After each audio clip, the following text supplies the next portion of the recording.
A lot of women peaked in childhood. Is this revolutionary in the 21st century? My birthday's this weekend. Wish me a happy birthday, if you don't mind. Hi, welcome back to my channel. Thank you so much for being here. Now, in this video, I don't want to do any spoilers because I believe that, like myself, not everybody went out to see the Barbie movie in theaters. But I just wanted to touch on some general themes that made me not be impressed with the Barbie movie. Like most people, I was caught up in the frenzy this summer of Barbieheimer, the two movies of the summer, Barbie and Oppenheimer. I haven't seen Oppenheimer. Let me know if it's streaming somewhere so I can watch it. But Barbie came out on Max just recently, and I was able to jump on it and see it.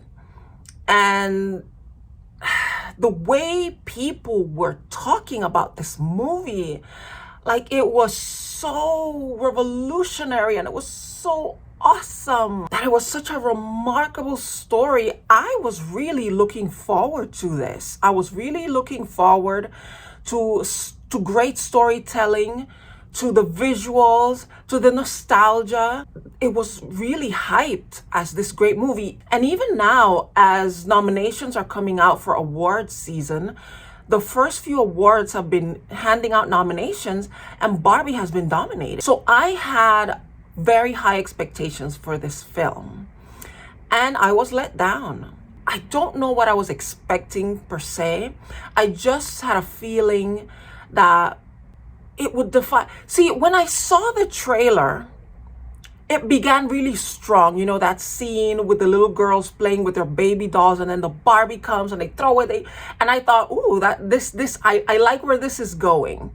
And then when they started showing the actual dialogue between the characters and Ken and Barbie, and I thought, that's not that funny. But I think I'm going to be pleasantly surprised based on what everybody's telling me. No, I was not.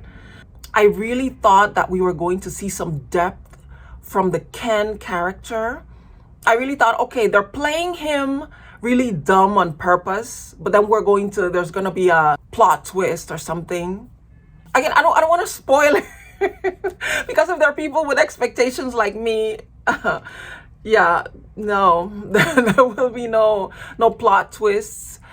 And even the last, that pivotal scene that everybody alludes to towards the end of the movie, where the character played by America Ferrera gives a speech about what it means to be a woman and the complexities of being a woman in the modern world, all the traditional expectations plus the modern expectations, and all the ways in which we demand so much of women, but we're willing to give them so little. When I saw the speech, it was brilliant. It made complete sense. But there was nothing in that speech that I haven't heard in some way before. And I can see now, after taking a couple steps back, how some people, some women, that may have been a moment, a pivotal moment that opened their eyes to the realities that they hadn't seen before, and I'm going to touch on that. But to give a very quick, non-spoiler recap, Barbie takes place in Barbie Land. It's a place where all the Barbies and the Kens live, and it's a beautiful place, as you imagine as a kid playing with dolls. It's perfect, it's colorful, it's bright. But then Barbie, the main character, starts to experience some changes, which makes her then have to go to the real world to address the issues that are coming up. This is all shown in the trailer. The first thing that I would say that came up as I was kind of doing the post-showing analysis of the film was this. I remember when the movie came out in theaters, you had all these women of all ages, a lot of little girls, but mostly grown women, who were so excited to dress up in their bright magenta pink or their Pepto-Bismol pink outfits to go to the movies and sort of relive their childhood in a way. And I thought that was cute. It was awesome. It was very, again, nostalgic. We're in a very nostalgic time today, and the other day I was talking to my mom, and she mentioned that this year in particular, it feels as if we're reaching back to a more innocent time, to better days. We've come out of the global situation we went through in 2020 and 2021, 2022. We've kind of come to the other side, and it feels as if we're reaching back to a simpler time. And so I can understand the nostalgia of a lot of people. There were a lot of people of my generation who were really looking forward to this movie, and they were wearing their pink. I personally didn't feel, even when I thought I was gonna go watch it in the movies and that didn't work out, I didn't feel compelled to wear pink. I thought it was cute, but it also felt kind of childish. And at my age, at the big age, I'm gonna turn 50 this weekend. Can you guys believe it? We're already there. But I just didn't feel the need to go that deep into the nostalgia, to turn childlike again, to dress like a little girl. Because when you think of pink, you really do think of yourself as a little girl. And the way in which women really leaned into the whole, let's dress up like pink and let's look like Barbie, and I'm gonna put on the makeup, and you know, all the blonde girls that were really cosplaying it, and the not blonde girls were doing their best to be the Barbie sidekick. And there was this need to go back to your childhood. And it made me think, a lot of women peaked in childhood. It was their best time in the world. It was the time when they felt more cherished, more loved, more admired. Everybody told them how beautiful they were. Oh, you look so pretty in your little dress. And oh, you're the prettiest little girl in the world. Oh my gosh, and everybody wanted to pick you up, and you were. And I think that for a lot of women, thinking back on how admired and cherished they were compared to today, where they may not be as admired and cherished, and much is demanded and expected of them, it feels like a letdown. It feels like those were the good days, and these are not the good days. It's all downhill now. I am not the apple of everybody's eye. I am not everybody's pick. And if you remember my pretty privileged video that I made when I talked about how as a little girl, as a black girl growing up, I never felt, no matter how cute I was, no matter how pretty I presented myself to the world, I never felt that I would ever be considered the prettiest girl in the room. That there was always going to be other girls simply by being of a different race, having a different hair texture, having a different skin color, that was enough to elevate them above me. And that I never really took on that persona of, oh, I'm the prettiest girl here, and I'm the gorgeous one, and I'm the preferred one. And I think that a lot of the girls who were wearing pink this summer, that they were that girl that I described in the anecdote of when I went to get some ice cream, and there was a girl that was standing in front of me, and she got all the special treatment, and she was so admired and loved, and when it was my turn, that didn't happen. I believe that the women who insisted, I'm gonna wear pink and it's gonna be great, it's gonna be like the old days, that was their childhood. They remember being the one that was picked, that was treated with kid gloves, and that all the men told, oh, you're gonna be so beautiful when you grow up, and oh man, I wish I could marry you. And they received that. And so for them, the nostalgia of being a child, of playing with Barbies, of wearing pink little dresses, of being the cute little girl in pink, that to them is the ultimate experience as a girl, as a woman, as a female. And for those of us who learned very early on that our looks were not the currency that was going to take us places in the world, as happy as a childhood as I had, I never once remember my childhood as the time where I was the most adored person in the world. Because that was not my experience. I was loved and cherished at home with my family, and I still am. but it wasn't a universal feeling. The moment I left the confines and safety of my home, I knew that the world was a little more hostile to me than what I was receiving at home. But for some girls, it extended outside. In fact, there might be even some girls who weren't treated so kindly at home, but because they had the right look, once they step outside, everybody adored them. And I believe that there's a lot of nostalgia for that, for those women. And those women resonated very closely with the movie, with the Barbie character, because, and I don't think this is a spoiler, one of the things that sends Barbie into this catharsis, that sends her into this hero's journey, is the fact that there are physical characteristics that change, that made her feel she's no longer perfect, the perfect Barbie. So she needs to fix that so she doesn't end up looking like the weird Barbie that nobody wants to be like.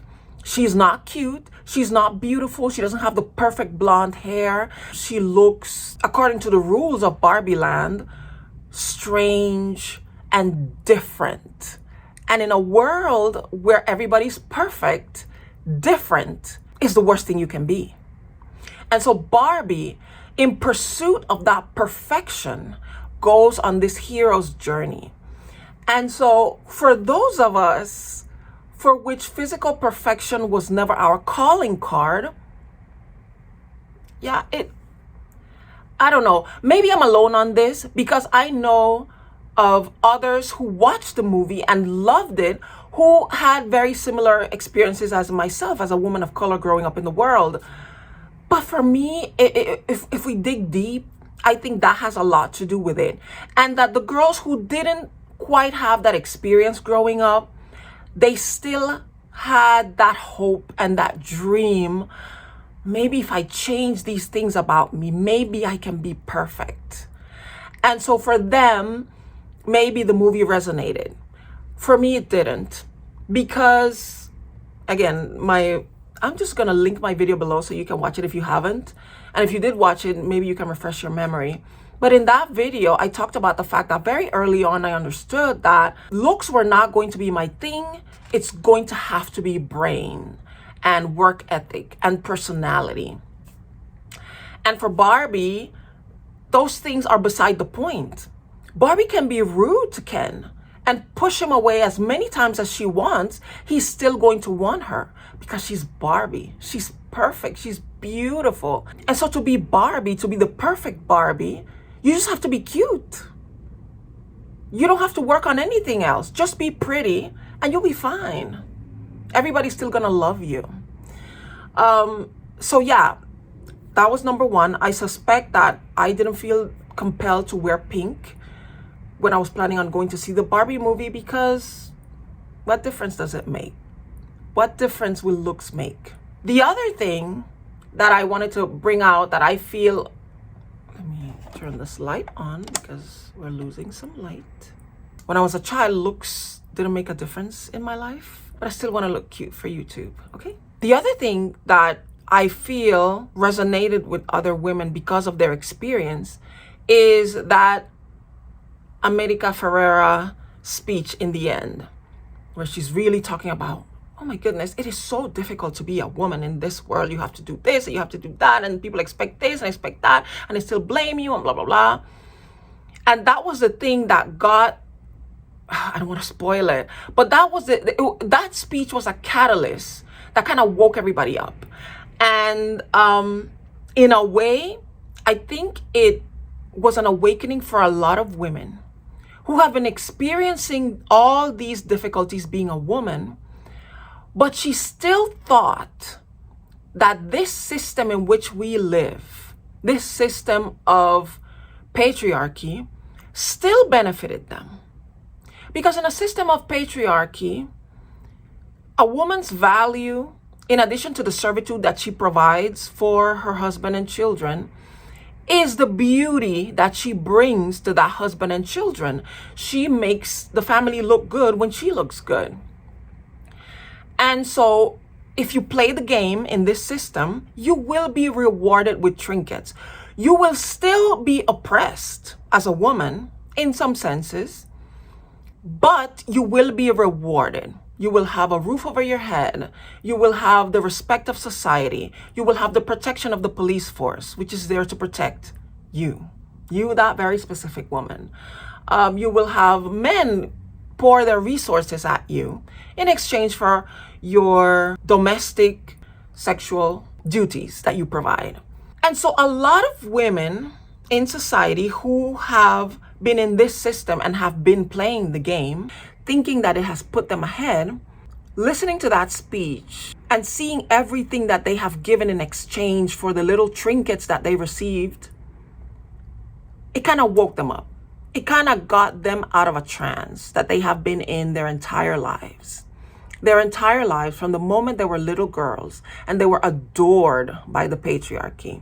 And then they were reaffirmed in their developmental years as they developed into women and receiving the admiration and the doting and the attention that comes with being conventionally what society wanted them to be. And then receiving the ultimate prize, which is the engagement ring, the wedding ring, the children, the husband, the respect, the reputation of being exactly what society wants from you. Listening to that speech and realizing, yeah, I got those things, but at what cost? What has it cost me? It really woke them up. And it was interesting because as I was watching the movie and I was watching the speech, I realized, see, but I've known this all along. Ain't nothing new under the sun. I know this. I knew this. Is this revolutionary in the 21st century? In the year of our Lord almost coming to an end, 2023? This is news to y'all? So it was so interesting to come to that realization that this movie was revolutionary to the people who kind of been in a trance for a while. That was interesting to me. And listen, being a woman comes with a lot of privileges. Being a somewhat conventionally attractive woman brings even more privileges. But understand this, in a patriarchal system, the woman pays the bigger price. We really do. And any price that men pay is by choice, as a means to hold on to the power that men have amassed. I've heard a lot of people talk about how difficult it is for men in a patriarchal society, all the sacrifices that they make, the risks that they take. They take the most dangerous jobs. They're on the front lines of wars. And all these things that are so difficult, they do for us. And that's a very valid point. But everything that men are doing that is difficult for them, again, was by choice. Okay, hi, this is me editing in the future. I just feel like I need to make a correction here because I realize that I need to give men a little bit more grace. When I say that the suffering that men do in a patriarchal society is by choice, it's not by choice of the everyday man. Because it is the few men who sit at the top of the pyramid, at the top of the financial, political food chain, who control the rules of patriarchy to really keep everybody else beneath them in check. They use resources, they use money, they use military and police force to keep everybody playing the roles that they're supposed to play in the patriarchal system. And the average man has no control over that. Now, even with the suffering that men go through by having to take on the responsibilities in the patriarchal system, the average man still won't challenge the system because they understand, whether consciously or subconsciously, that this system still benefits them over women. And that is their part in the whole situation. However, it's not their fault in the sense that they did not create the system. They may not challenge it. They may not feel they have the power to challenge it, which you do. So I'm going to give them grace and say, yes, you did not start this fire. I wish you would help us put it out. But anyway, that's for another episode. Thank you. To hold on to those reins of power. Women had to fight to earn the right to join the military. You would think if men thought that this was so dangerous and so terrible and they're out here doing all of this, you would think that they would welcome us with open arms. Oh, thank God. Yeah, we having reinforcements coming in. Yes, come. Thanks for helping us. But why were they so hard pressed in stopping women and members of the LGBT community from joining the military? Don't you want as many reinforcements as possible? They understand that even these positions of putting themselves in danger serve a purpose that allows them to hold on to the power that they need to continue running things in this world. Yes, there is a price to be paid, but they're willing to pay it because the power is so sweet. It is so awesome. It is so freeing. It is so magnificent. It gives them so much that the risk is worth it. And I think that for a lot of women who have been receiving the trinkets that come with patriarchy, doling out little gifts to keep women in their roles that they want them to be in, have realized that for a lot of us, the trinkets just weren't worth what we got in return. It just wasn't worth it. And that's what that speech was in the end. And the message in the end, that's what it was. It's like, you've been pretty for so long. You've given so much of yourself. You've added so much beauty to the world. For what? What did you get? At least in the real world, not so much in Barbie land, but in the real world. And that was the message in Barbie that a lot of people had a problem with. A lot of men had a problem with. Yeah. Overall, I have to be clear. It was a good movie. It was entertaining. It really was. Visually, it was very beautiful. But I really thought there would be more of a surreal aspect to it. I did a review of Don't Worry, Darling. Everybody who saw that review knows that I loved that movie. I really loved it. And it got panned by critics and some of the audience members. Everybody didn't like it. I loved it. But what I loved about it, I'll link that video also. I loved the visuals. I loved the overall message that came with it. And I loved the twist. I kept waiting for the twist in Barbie. I really kept waiting for that plot twist, that thing that was, oh, I see. I didn't see that coming. It never came because Barbie highlighted aspects of our system that are very apparent to some of us, but others are very oblivious to it or were oblivious to it until they stopped and thought about it. And so to the people who were oblivious, that was the twist. But to those of us who've been seeing this all along, we already knew the punchline. But overall, it was a good movie. It was entertaining. I love the fact that there were no, nothing inappropriate. It's one of those rare movies that you can actually sit down and watch with your whole family. And so I really, I want to hear what you think.